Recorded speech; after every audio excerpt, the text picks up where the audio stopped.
Nu te-am iubit ca la carte, cu artificii și pauze mari între sistole, cu nopți stricate pe altare inventate, cu autoflagelări publice, dovada unei pierderi de sine, ce strigă dreptul la existență, cu mers înapoi prin mlaștini și spin de sculță,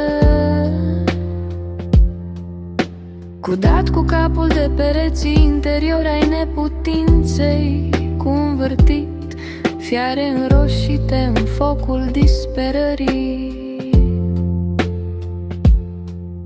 spre ascobirâni ce stau să cangreneze, cu sfâșieri ca botine într-un spectacol falimentar.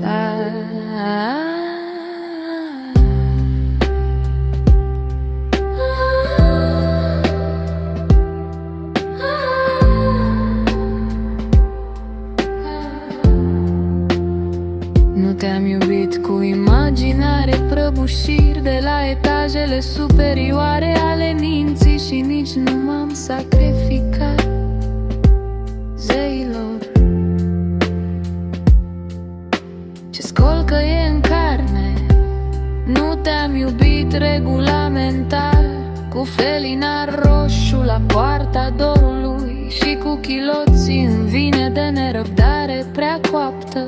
Nu te-am iubit ca la carte și nici jumătatea mea nu ești, dar împreună alcătuim un întreg.